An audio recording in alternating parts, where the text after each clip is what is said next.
En fait, depuis ce nouveau mandat de 2019, il était clair qu'il avait beaucoup de tensions. Tensions à la fois politiques, puis aussi sociales et économiques, et qui ont fait que le travail du législateur de l'ARP en Tunisie soit dans un contexte relativement tendu, et il était clair dès le départ qu'il y avait des difficultés objectives qu'on puisse accomplir de manière très claire, transparente et efficace notre rôle de législateur. Moi, personnellement, j'avais des attentes différentes. Je croyais qu'une fois qu'on aura fini avec les élections du perchoir, que le président et ses deux vice-présidents soient installés, qu'on arrive à trouver une bonne gestion, une bonne gouvernance de l'ARP qui permet à tous les députés de faire leur travail de manière efficace. Sauf que depuis les premiers mois, on avait constaté que la manière de gérer cette assemblée par son président n'était pas conforme à nos attentes sur le plan de la gestion elle-même, c'est-à-dire la gestion administrative, choix des conseillers du président, nomination de personnes avec une affiliation politique très claire, qui mettait en péril la relation entre députés et administration de l'ARP. C'était clair que c'était beaucoup plus un cabinet du président du Parlement et pas nécessairement des conseillers mis à la disposition de l'ARP. On a soulevé ce problème à plusieurs reprises, aussi bien pendant les sessions plénières que pendant les rencontres des chefs de blocs parlementaires, et que nous n'avons pas malheureusement eu de réponse suite favorable à nos soucis. Le deuxième point, c'est que le comportement du président de l'Assemblée commence à être clairement plus proche de son poste de président de son parti politique que de président du Parlement. Et là, on commence à détourner un peu les procédures, à faire moins de transparence sur les activités du Parlement. On avait des décisions très surprenantes et très litigieuses, par exemple d'annuler certaines sessions plénières, d'annuler certaines requêtes parlementaires, de faire passer certaines lois par certaines commissions. Il était clair que l'agenda politique du président du Parlement, qui est à la fois le président du mouvement islamiste Nahda, sont complètement différents de l'agenda de l'ARP dans un contexte de transition démocratique. Il est clair que cette période doit être essentiellement dédiée par le Parlement à la révision de toutes les lois tunisiennes qui ne sont pas conformes à la Constitution. Il fallait moderniser notre dispositif juridique, s'attaquer beaucoup plus aux questions d'ordre socio-économique, favoriser le climat d'affaires, accomplir plus de tâches du côté social, c'est-à-dire revoir toutes les questions qui touchent aux libertés individuelles, mais aussi essentiellement les libertés socio-économiques. Mais on a constaté dès le début que ce n'est pas l'agenda politique du mouvement islamiste Nahda qui s'est imposé sur le Parlement et qu'on s'est retrouvé de manière indéfinie dans des querelles politiciennes. On s'est retrouvé dans des tensions allant jusqu'à se manifester dans la session plénière elle-même. On a eu des arrêts répétitifs des activités de l'Assemblée. On a eu des commissions parlementaires qui fonctionnent à la carte, mais qui fonctionnent aussi selon un agenda pas nécessairement celui de la nation et celui des attentes de la population. Et la tension continuellement, elle était en train de monter au sein du Parlement. Nous sommes allés jusqu'à, c'est-à-dire avoir une motion pour retirer la confiance du président du Parlement. Ça n'a pas abouti. Mais malheureusement, on confond toujours le rôle administratif, un rôle national, le rôle constitutionnel de l'Assemblée à cette bagarre politique qui se répète de jour en jour. Malheureusement, on est arrivé à la violence. On est arrivé à des atteintes graves aux droits des parlementaires à accomplir leur mission. On est arrivé à un favoritisme extrêmement grave par rapport au comportement de la présidence et finalement à des atteintes répétitives par rapport aux droits des femmes d'exercer leur rôle en tant que parlementaires, ce qui constitue une menace réelle parce qu'aujourd'hui, c'est tellement répété qu'on a du souci par rapport à la capacité des femmes de jouer leur rôle politique, leur rôle parlementaire.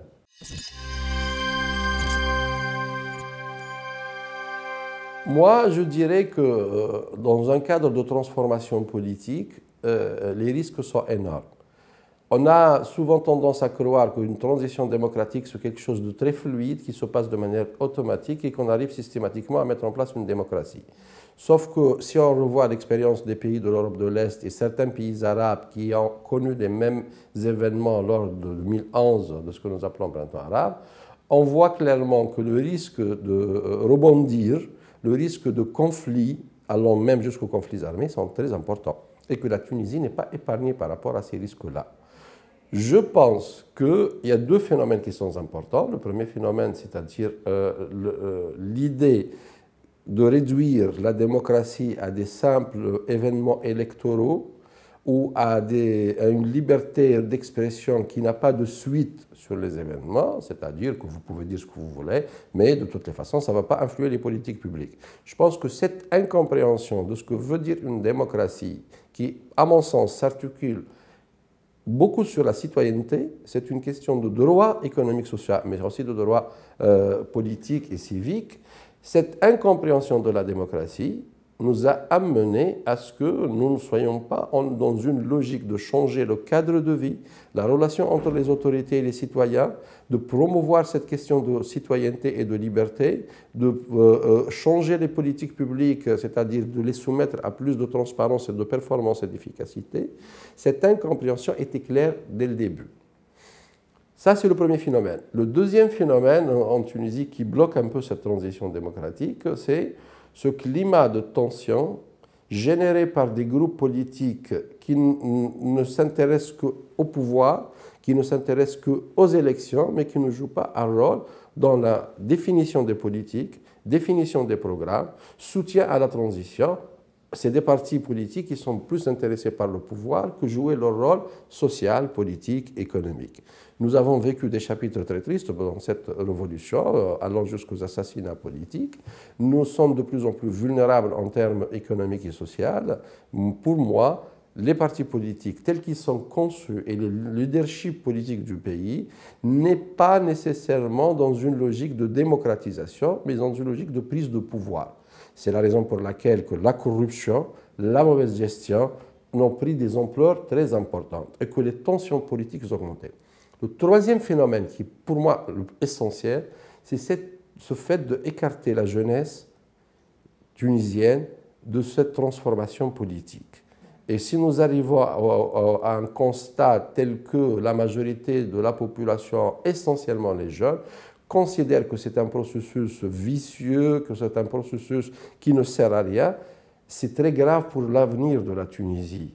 Ça, c'est un symptôme, c'est un signal très important que nous devons remédier rapidement pour remettre cette transformation politique en marche, pour associer la jeunesse tunisienne par rapport à ce nouveau processus, parce que de toutes les façons, ceux qui sont maintenant au pouvoir depuis 2011 devraient partir d'ici 5-6 années pour céder la place à une nouvelle génération.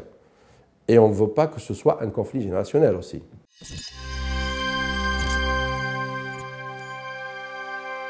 Moi, je pense que 10 années après, c'est une période objectivement peut permettre une évaluation raisonnable par rapport à ce système politique. Le premier point de ce système politique qui constitue sa schizophrénie pour moi, c'est que le président de la République élu directement au suffrage universel, celui qui dispose de la légitimité suprême en termes électoraux, ne dispose pas de compétences et n'est pas responsable de la gestion des affaires du pays. Par contre, celui qui gère le pays, l'exécutif du pays qui est le chef du gouvernement, il n'est pas nécessairement élu, mais qui dispose de prérogatives très importantes. Ça, il faut le changer, ce système. Ou bien basculer sur un régime parlementaire clairement défini, où le président de la République n'est pas élu par la population, ou bien d'aller vers un système présidentiel. Le deuxième côté, il faut se mettre d'accord sur un planning clairement défini de révision de tous les textes et lois tunisiennes pour se conformer à notre constitution.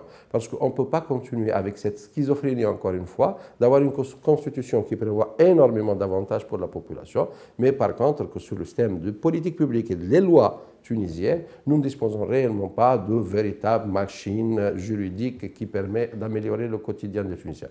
Sur le plan électoral, c'est-à-dire scrutin, en termes de mode de scrutin, on peut toujours réfléchir sur le mode le plus adapté à notre vision politique. Moi, je pense qu'il faut commencer par définir quel est notre choix de système de gestion du pays, est-ce qu'il est présidentiel ou parlementaire, aller par la suite à voir quel est le mode de scrutin qui va le mieux avec ce système qu'on a choisi, et de sécuriser ce mode de scrutin à travers une révision des lois qui concernent les partis politiques, les associations de la société civile, le fonctionnement de l'ISI, l'instance qui s'occupe des élections, les questions qui sont reliées aux sondages, aux médias, tout ça, ça reste à définir.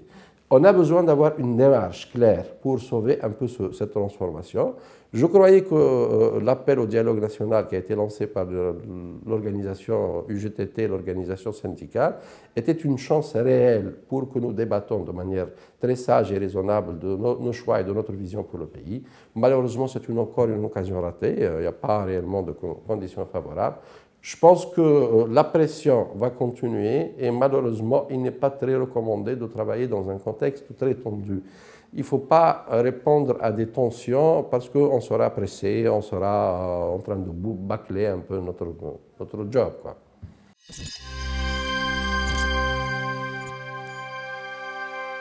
Sur le plan personnel, moi je ne suis pas nécessairement quelqu'un qui est très dans une logique d'obédience de parti politique. J'ai toujours été de quelqu'un de très libre. Je considère ma personne, avec beaucoup de modestie, comme étant un penseur libre.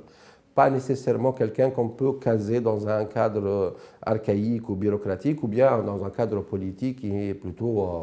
Moi, je suis plus passionné par l'efficacité et la performance que les organisations en elles-mêmes. On peut changer les organisations si les objectifs changent. Donc, je suis toujours parti de cette idée-là.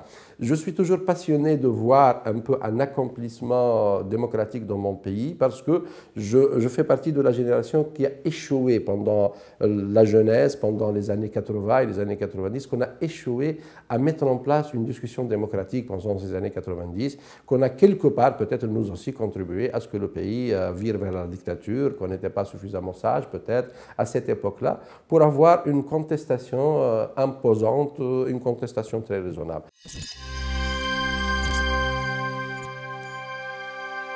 Deux déceptions qui étaient pour moi suffisantes pour que je quitte Qalbtoun. La première déception, c'est de changer d'engagement électoral par rapport à la lutte contre la pauvreté.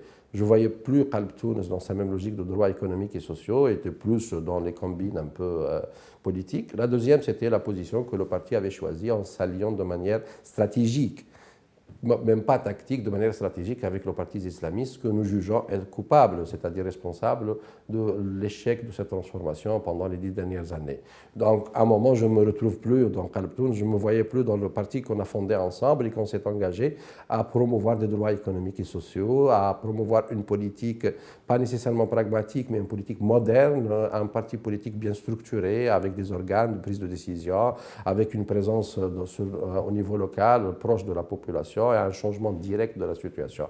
Je ne me retrouve plus, j'ai dit, bon, moi je ne peux pas continuer, même si je suis le président de ce bloc parlementaire, je le quitte, je ne peux pas. Bon, maintenant, j'essaie de lutter contre un peu cette tendance politicienne en Tunisie de dire que nous avons des réalisations importantes en termes de droits et des libertés civiques et politiques, mais que nous avons besoin de changer un peu les conditions économiques et sociales. Donc, moi, je pense qu'il y a une crise profonde de la démocratie, de la compréhension de la démocratie. Quand je vois que 63% de la population pense que l'ARP est corrompue, que les députés sont des corrompus, que nos hommes d'affaires nationaux sont tous corrompus, que nos juges sont corrompus, cette vision que je vois, que je comprends parfaitement, elle n'est pas nécessairement vraie à 100%, mais qu'il y a un conflit de génération très clair, il y a une déception très présente de la population par rapport à ce qui se passe au niveau, et qu'il y a aussi une incompréhension de cette démocratie. Quel est le rôle de l'État par rapport aux citoyens? Quels sont les engagements de l'État, des collectivités locales, de l'ARP? Parce que cette idée de contribuable qui paie ses impôts pour que l'État lui donne des services publics et des décisions publiques qui répondent à ses besoins n'existe pas encore en Tunisie. Je veux continuer à me battre pour que ces jeunes ne perdent pas espoir, pour que ces populations vulnérables ne perdent pas espoir et que nous pouvons un jour changer les choses pour voir ce petit pays très merveilleux, avec beaucoup de potentiel, réellement se met sur une voie de démocratisation. Ça va prendre quelques temps, nécessairement, mais c'est une bataille qui doit être continuée, que j'appelle tous les jeunes à ne pas baisser les bras parce qu'on peut toujours le faire.